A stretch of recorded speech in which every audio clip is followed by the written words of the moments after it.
Y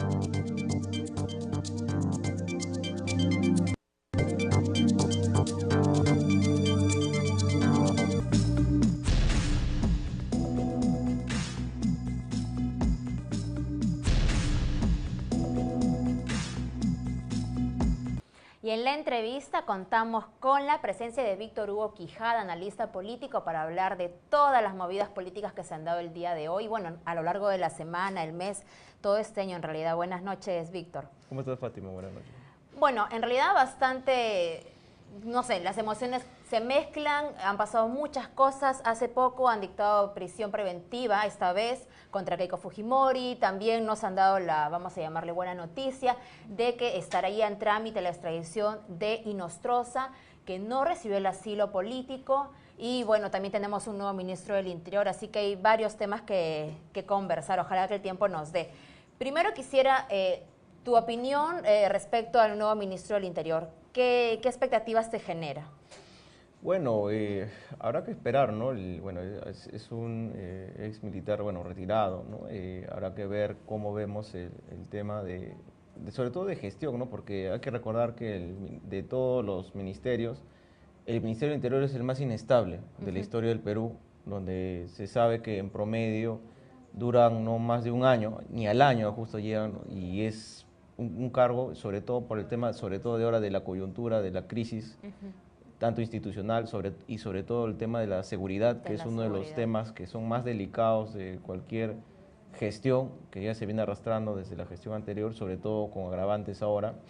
Realmente es una tarea difícil, porque una de las cosas que más demanda la sociedad en la actualidad del Perú es la seguridad, ¿no? Vemos que al menos justo ahora que se están yendo los alcaldes, han dejado de contratar serenazgos, y se está dando, si tú verás, hace 2 días salió un reporte, ¿no?, de que tanto San Juan de Urigancho como Los Olivos eran los lugares más peligrosos de Lima, ¿no? Entonces, ese es lamentablemente ese criterio de los alcaldes salientes de dejar de contratar personal, y también, digamos, esa labor debería ser de alguna manera también cubierta con el Ministerio del Interior, que es la policía, ¿no? Entonces, en verdad se requiere de, más que una persona que tenga experiencia como ex policía, ex militar, un gestor, un ¿no? gestor, y que, porque es una rama, o es una cartera que requiere mucho trabajo interdisciplinario, ¿no?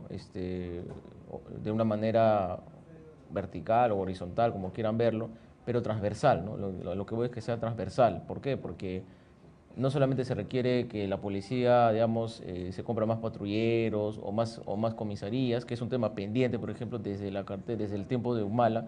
Hay muchas comisarías que no se han llegado a licitar o a remodelar.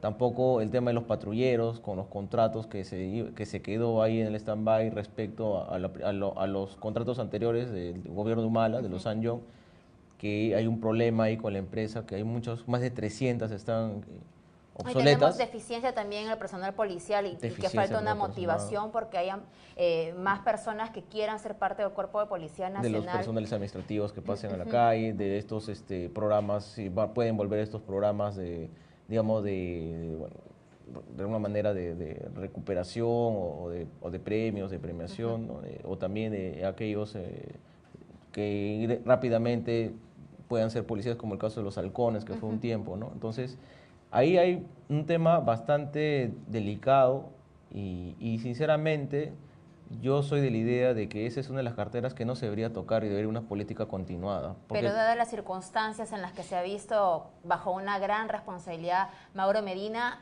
que no la ha podido cubrir suficientemente bien porque se escapó una de las personas que deberían ahorita ser las más investigadas, se le fue de las manos, entonces inevitablemente tenía que haber un cambio. Sí, pero yo pienso que yo no soy partidario tanto del tipo de responsabilidad política, porque el ministro no va a estar parado. Y además hay que recordar que el funcionario de Migraciones que dejó huir a Inostroza está vinculado a Fuerza Popular, ¿no? Eso es la información que tengo hasta el momento, cuya jefa es incluso jefa de esa señorita es esposa del congresista de Tumbes. Precisamente de Fuerza Popular, ¿no? El congresista Juan Carlos Yuyes envió esta tarde un tuit deslindando responsabilidad, no sé si todavía lo tenemos, pero más allá de eso, era inevitable asumir una responsabilidad política quizá. Ahora, yo tengo una pregunta también para no alejarnos del tema. Se va Mauro Medina y con eso acaba la responsabilidad que le correspondía, o sea, ya no va a tener ninguna otra forma de, digamos, darnos una respuesta. ¿Ahí quedó todo con él? Sí, pues bueno, que ya renunció. La responsabilidad administrativa, si eso es a lo que te refieres, la omisión sí recae directa. La responsabilidad política ya fue asumida. La responsabilidad administrativa, legal, va a recaer sobre la jefa de migraciones, sobre la señorita la que dejó huir, la que recuerda el video que se ha podido observar Sí. a Inostroza. Elizabeth, Y Jennifer definitivamente Elizabeth, ahí le corresponde, de acuerdo a lo que establece las normas de empleo público, en general, sea el régimen laboral bajo lo que esté, es la destitución, así de simple, ¿no? sí, claro, ella dice que la retiró del cargo y ya en efecto el Ministerio Público ha pedido una prisión preliminar, me parece de 72 horas si no me equivoco. Inostroza, él pidió el asilo político, obviamente con esta prisión preliminar que se le está dando a efectos del trámite de extradición, ya queda eliminado cualquier intento de asilo. ¿Cuál es el trámite que nos corresponde? Entiendo que se le ha llamado extradición activa porque somos nosotros quienes pedimos al prófugo de la justicia para que nos lo devuelvan a nuestro país y pueda ser investigado. Pero ¿cuál es el trámite en cuestión de plazos? ¿Qué es lo que tiene que enviar el país? Porque incluso en el comunicado o en la resolución que manda este aparato del Estado, este aparato judicial del Estado de España, dice que se va a esperar el cuadernillo de extradición. ¿Podrías explicarnos cuál es el trámite que viene? Bueno, en primer lugar, fue rechazado el tema del asilo político, porque el asilo político son por temas de ideas políticas, ¿no? Por ideas, ¿no? Que el cual no se circunscribe la situación del señor Inostroza, porque a él se le está juzgando por delitos, ¿no? Delitos. Entonces, Delitos de función, además, ¿no? Exacto, de función, ¿no? Que tiene que ver con la corrupción, con el tema del crimen organizado, entre otros, ¿no? Bueno, y tráfico de influencias, ¿no? Entonces, acá el tema de fondo es de que hay un tratado entre Perú y España que facilita las extradiciones, ¿no? Y aparte de ello, es también importante recalcar la función de tanto el ministro de Relaciones Exteriores como del embajador del Perú allá en España y del mismo presidente que ha dado declaraciones en la prensa, indicando de que, bueno, pues se han puesto a trabajar, por llamar coloquialmente, se han puesto las pilas para poderlo extraditar, y gracias a, bueno, hay base legal para poderlo extraditar rápidamente, como tú bien lo has mencionado, una extradición activa, que es donde el Perú va a pedir en este caso al prófugo, y bueno, ya se sabe, lo que ahorita corresponde es de que el juzgado arme, bueno, en este caso la Corte Suprema, porque él es un alto funcionario, ¿no? Porque Ya formalizaron la investigación, sí, según la dice el investigación, fiscal Pablo Sánchez ya remitió a la Corte Suprema, ellos tienen que armar el expediente en base a este tratado. Lo que dice este tratado es de que para el caso de que hayan prófugos de Perú hacia España, el cuadernillo y los documentos tienen que estar entre 60 y 80 días allá, que es lo que dura el procedimiento, de 60 a 80 días entre lo que arman, entre lo que envían y lo que va a resolver ahí el juez para que lo puedan extraditar el señor. Esta prisión preliminar para Inostroza va a durar... Hasta los máximos 80 días. O sea, ¿está determinado que son 80 días o es el plazo hasta que envían los cuadernillos que podría durar es el más plazo o menos? total, es el plazo total, entre 60, 80, o sea, en 2 meses y 20 días el señor ya debería estar acá en el Perú. ¿Qué pasa si nos demoramos? ¿Qué pasa si llegamos al mes número 3 y todavía no se ha enviado? ¿Puede salir libre? Bueno, sí, porque por un tema de caducidad de plazo, pero yo dudo sinceramente porque hay normas que se tienen que cumplir y sabemos que el Poder Ejecutivo está coordinando con en este caso el Ministerio Público, el Poder Judicial, para poder tratar de acelerar lo más antes, ¿no? Porque en verdad los procedimientos de extradición pueden durar hasta años, como por ejemplo el caso de Toledo, ¿no? Sí. Porque no hay un tratado bilateral, pero acá sí tenemos un tratado bilateral. Que facilita el facilita proceso. justamente entre 60 y 80 días. Y bueno, se podría, pues si en caso se demorara más, lo cual yo dudo, se podría pedir una prórroga adicional, pero yo pienso que tranquilamente en 60 días el señor ya debería estar acá en el Perú. ¿Y este cuadernillo lo envía la Fiscalía de la Nación o mediante No, la Corte qué Suprema. La Corte Suprema. La Corte Suprema. Ahora que ya ha fiscalizado la investigación. Ya formalizó Pablo Sánchez, pues, ¿no? Sí, ya ya denunció, formalizó. claro, ahora Y ya aceptó la Corte Suprema que se formalice la Y investigación. ya se arma el cuadernillo, se deriva allá a España, bueno, obviamente vía Ministerio de Relaciones Exteriores, se comunica al consulado, ¿no? Y de ahí llega a la Corte Suprema, al juez que está a cargo del caso, y él lo único que tiene que hacer es convalidar en virtud del tratado, porque felizmente este tratado resulta de que nuestra base legal penal es similar. Coinciden, ¿no? Porque él estaba por delito contra la administración pública, en tráfico de influencias, negociación incompatible y organización criminal. Los tipos penales son similares. Así es, coinciden y justamente ese es un tratado que permite, esa celeridad se le da porque tenemos el mismo sistema acusatorio y además porque nuestros delitos son básicamente similares, ¿no? Entonces en ese lado, por eso que hay esa, y bueno, eso también tiene un antecedente porque hay una base romano-germánica, ¿no? Es verdad. ¿Y sería el mismo juez el que va a ver que ya tiene antecedentes de haber tramitado estos tipos de procesos? Sí, el mismo que ha obtenido, o sea, de él la va a estar Mata, detenido ¿no? de la Mata, va a estar hasta que, bueno, en principio va a estar detenido hasta, ahorita está en una cárcel ya, él, allá en España, en Madrid, va a estar detenido hasta que se haga la extradición. Temprano cuando nos dieron conocimiento por IDL Radio de que ya se había dado la captura, agregaban un comentario de Pablo Sánchez en el que decía, vamos a hacer los procesos que se tienen que hacer y no hay que buscar ya responsables, sino hay que actuar. Pero en realidad me parece que deberíamos, de todas maneras, buscar responsables porque no deberíamos dejar tampoco impune ese tipo de hechos y deberíamos al menos dejar un precedente para que ninguna autoridad en el futuro vuelva a confiarse de esta manera tan bárbara y en el que ha dejado evidentemente que una persona que ha tenido actos ilegales se burle de la justicia. Ha estado a un poquito de librarse. Podría haber sido otro país quizá donde no haya tratado, si hubiera sido, vamos a decir, un poco más inteligente. Pero aquí, ¿a quién le compete la responsabilidad? Es una pregunta que seguimos haciéndonos, porque se han estado tirando la pelota entre el Congreso, la mesa directiva, también la Fiscalía de la Nación, y en algún momento el mismo presidente, yo creo que de forma un poquito desafortunada, quiso de todas maneras volver a darle al Congreso al decir, nosotros hemos asumido nuestra responsabilidad en la figura del Ministerio del Interior, pero también no hay que olvidar quiénes han sido los que han estado demorando esta denuncia. Pero realmente, ¿quién pudo hacer algo? Porque Pablo Sánchez dice que él no podía simplemente irrogarse la función de pedir la prisión preliminar o preventiva, porque tenía que primero llegar el cuadernillo de la acusación constitucional al fiscal de la Nación. ¿Es así de cierto? Bueno, en verdad el que ha tenido la responsabilidad, bueno, todos son responsables de alguna manera, ¿no? Por el tema de la que no le dieron la celeridad que corresponde.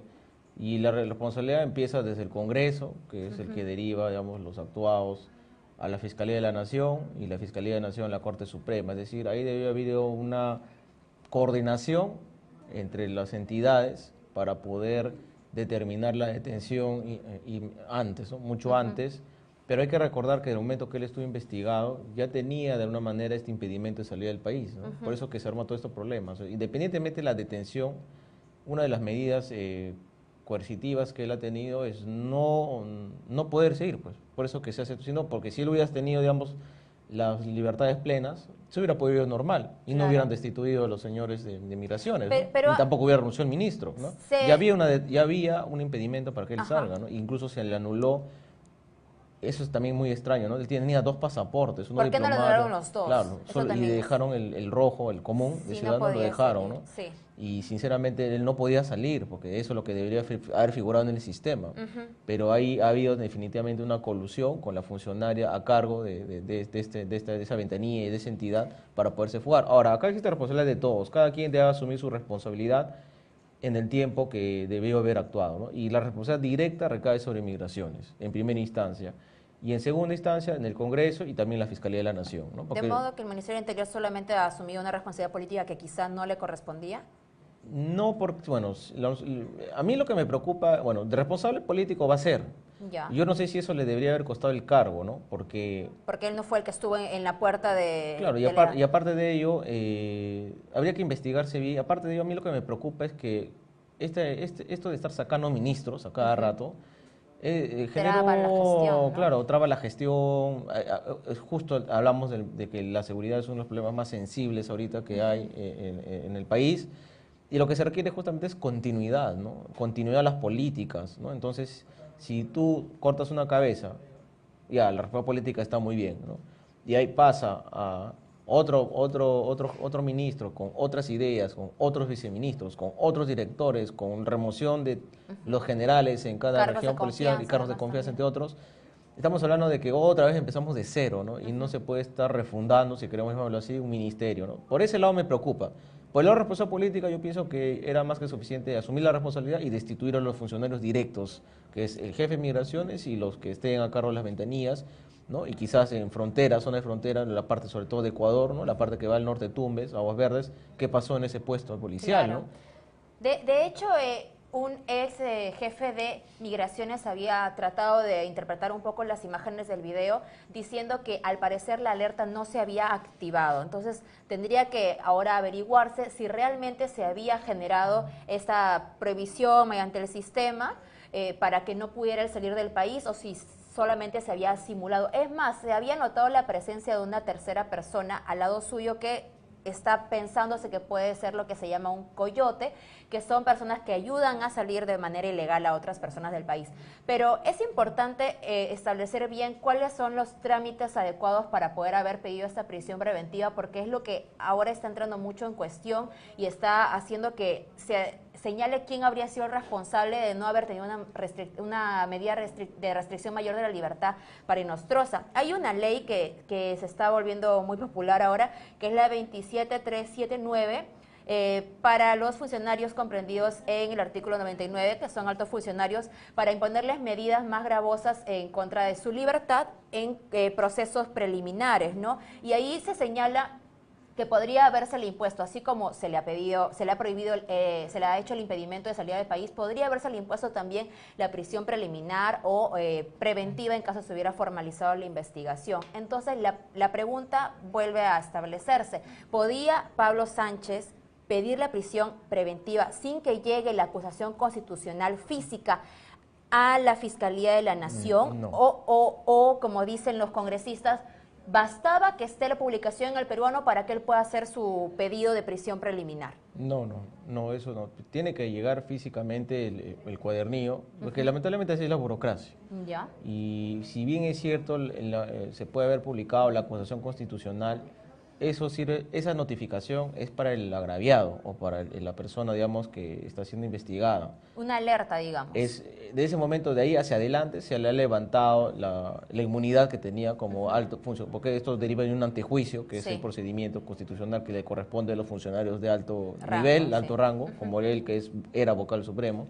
Se le suspendió, sí, ya, de ahí se le acusó constitucionalmente, ya no tenía inmunidad, pero esos antecedentes tienen que llegar previamente a la Fiscalía de la Nación, en este caso Pablo Sánchez, que era el encargado de ver el tema de la instrucción. Él dice que no podría haberse irrogado esta responsabilidad si el fiscal de la Nación antes no le decía, toma la acusación constitucional, ahora sí puede formalizar y pedir lo que usted desee. Es que justamente ahí estuvo el problema, que en ese interín, la demora entre el Congreso hacia la Fiscalía es donde él huyó, pues, ¿no? Entonces ahí hay responsabilidad por eso del Congreso y la Fiscalía, ¿no? De repente la Fiscalía por no haberle dicho, envíame los papeles de una vez, y el Congreso por demorar, ¿no? Porque en ese interín es donde él se escapa, ¿no? Ahora, de lo que va a lo que llega a la Fiscalía, pues finalmente, si queremos decirlo de manera simple, la Fiscalía no tiene nada que ampliar, es como una mesa de partes, si queremos Ya. decir, no hay que investigar, a lo más se emite una resolución, se adjunta a los antecedentes de la Constitución Constitucional y de frente eso va a la Corte Suprema. Es decir, no hay un plazo de investigación, no se apertura nada. Por eso es que en el mismo día que llega Exacto, así es. la acusación, es que el fiscal Así es. formaliza. Inmediatamente. Entonces, esta publicación en El Peruano es meramente descriptiva, enunciativa, pero no tiene ningún efecto No, legal. tiene al final. efectos respecto al agraviado, en este caso respecto a Inostroza. Pero ¿qué efecto tendría si, aunque se le quita la inmunidad, la Fiscalía no puede accionar No, ninguna es que otra medida? se entiende que bajo lo que establece su ROF, el ROF y el reglamento, tanto bueno, de la Fiscalía y su ley orgánica, lo que lee el Congreso, que en el día habría que leer el MAPRO, el Manual de Procedimientos, pero lo que establece generalmente todos los manuales de procedimientos es de que en el día debe estar pasando esos documentos a la Fiscalía, ¿no? Ahí habría negligencia de la Oficina de Trámite Documentario, pero posiblemente. 12 días, y dicen que el día 7 o 9 recién fue firmado por Daniel Salaverry, y recién el 12 se habría enviado, el 16 me parece se habría enviado a la Fiscalía de la Nación. El responsable, mire, los congresistas no tendrían responsabilidad porque ellos han acusado constitucionalmente. El problema viene del trámite documentario y de la oficina de administración ¿A quiénes y el oficial mayor. ellos? Al oficial mayor, ¿no? Porque Pero ellos, ¿quiénes los colocan ahí no son los de la mesa directiva? Claro, existe una responsabilidad de una manera política, quiero llamarlo así, responsabilidad política de la mesa directiva y una responsabilidad funcional administrativa del oficial mayor y los funcionarios que están por debajo de él. ¿No? ¿Se podría sospechar que ha habido una influencia de los líderes de la bancada fujimorista para demorar este proceso? Porque acordémonos que ellos en la comisión al inicio no habían votado a favor de que se le acuse constitucionalmente. Claro, lo que hicieron igual, y si no hubo presión mediática no lo iban a acusar, ¿no? Acá hay dos formas de ver esto, ¿no? Que es lo que yo siempre digo, ¿no? Políticamente es evidente de que han querido, bueno, tanto las investigaciones periodísticas como la razón común nos da, es de que él era un juez vinculado a Fuerza Popular, ¿no? Eso queda totalmente claro, ¿no? Y que de alguna manera se puede presumir con muy altas probabilidades de que sea cierto, de que lo que tú mencionas, ¿no? Que ha habido un ánimo de querer cubrir para que él pueda huir o ver alguna forma de evadir la justicia.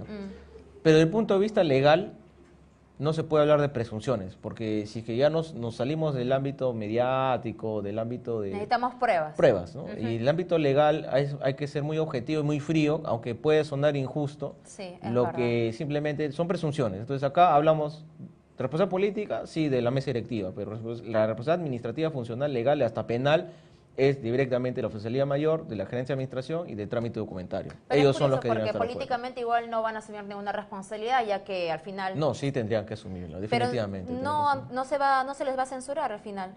Bueno, quizás no a la mesa directiva, no quizás a la mesa directiva, pero sí debería haber una responsabilidad administrativa de los funcionarios de menor jerarquía que te menciono. Y esto se vuelve mucho más gravoso porque justo anoche salió un reportaje en el que el procurador Amado Enco comentaba que hay una denuncia que él ha hecho también el 1 de octubre, está fechado como el día que se ha recibido una denuncia, donde incluyen en esta denuncia a 3 fiscales y a 4 jueces. Entre estos fiscales está Tomás Aladino Gálvez, Víctor Raúl Rodríguez Montesa, que recordemos que es amigo también de Mario Mendoza, el empresario, y que habría sido quien alertó de los audios grabados a la organización de los Cuellos Blancos del Puerto. También está Pedro Gonzalo Chávarri y están como jueces Ángel Romero Díaz, Tuberlí Rodríguez, que recordemos que fue el presidente de la Corte, Aldo Figueroa Navarro, que tendría el alias de Alma Fina, y Martín Hurtado Reyes. Y sin embargo, comenta el procurador que hasta ahora no se da trámite a esta denuncia. Entonces estaríamos nuevamente ante otra situación de blindaje. Ya fueron blindados muchos de los que tú has mencionado, Chávarri, Tuberlí Rodríguez. Acuérdate que en esta semana que pasó, fue archivado Sí, su acusación constitucional. O sea, también la de Becerril, que solamente en la de Becerril ética está siguiendo un curso. sí, pero lo de ética tú sabes que Sí. es sanción administrativa dentro del Congreso, ¿no? Acá Más el un tema tema es que hay político. delitos, claro, es político, no es responsabilidad política, ¿no?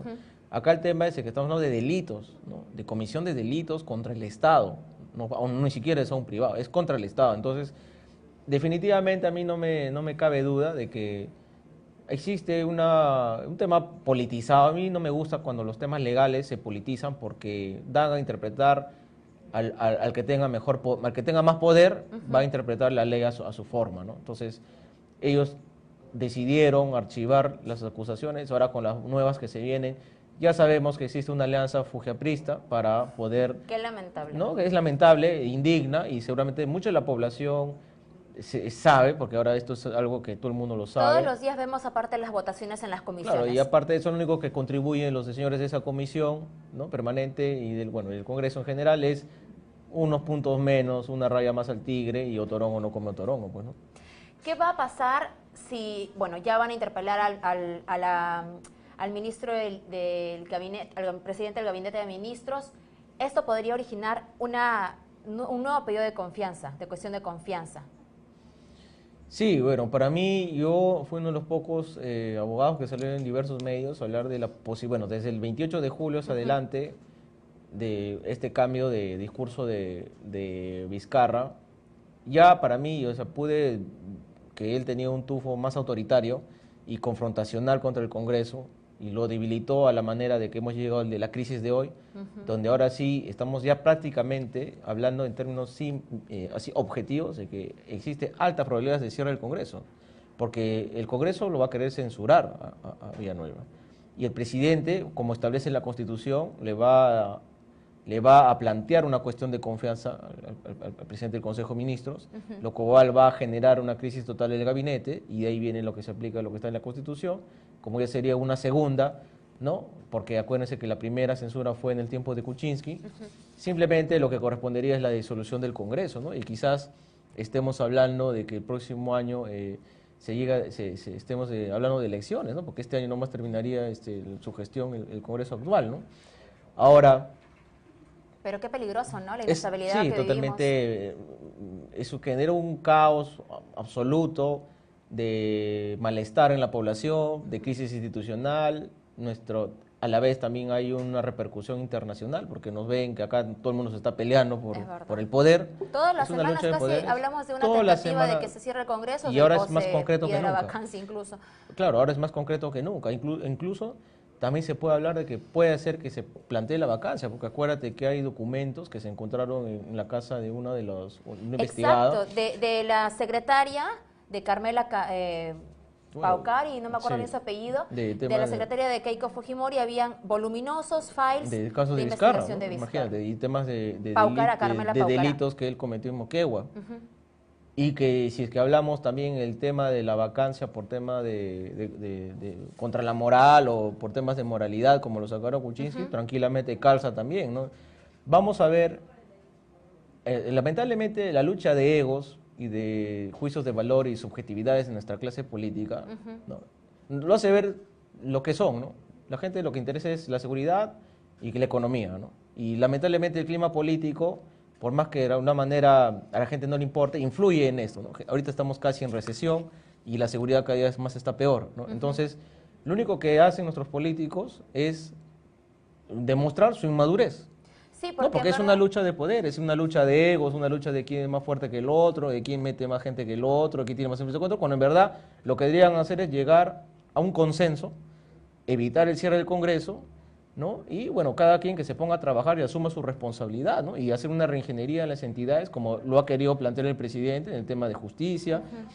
Bueno, de justicia no solamente son los vocales, no solamente es el Ministerio Público, tenemos el tema de la política penitenciaria, tenemos que reformar el Ministerio del Interior, tenemos que reformar algunos sistemas de gestión pública como el de inversión, como el tema presupuestal, ¿no? Entre otros, ¿no? Entonces aquí yo pienso que se está dejando de fondo la discusión, y lo que siempre hablo a donde vaya, se están dejando discusiones de fondo de la misma violencia contra la mujer, ¿no?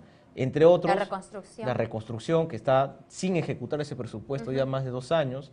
Entonces hay temas de fondo que se están dejando por pasar a temas subjetivos y momentáneos de lucha entre poderes, que lo único que va a llevar es al suicidio, ¿no? Como dijo hace un momento un congresista, nos estamos desangrando, ¿no? Entonces, como sociedad, ¿no? Qué interesante sería ver a nuestros políticos discutir en temas que de verdad nos van a llevar a ser un mejor país, un país más desarrollado, pero sin embargo lo que estamos viendo mes a mes es una continua discusión y una lucha por el poder que en realidad no sé hasta qué punto nos beneficia, porque la corrupción continúa creciendo. Claro. Gracias, Víctor Hugo, por tu presencia. Nos vemos pronto. Vamos a continuar con más información. Les contamos que la rápida captura del destituido juez supremo César Inostroza Pariachi en España generó reacciones favorables por parte de congresistas. Sin embargo, continuaron las críticas en contra del Ejecutivo. Veamos.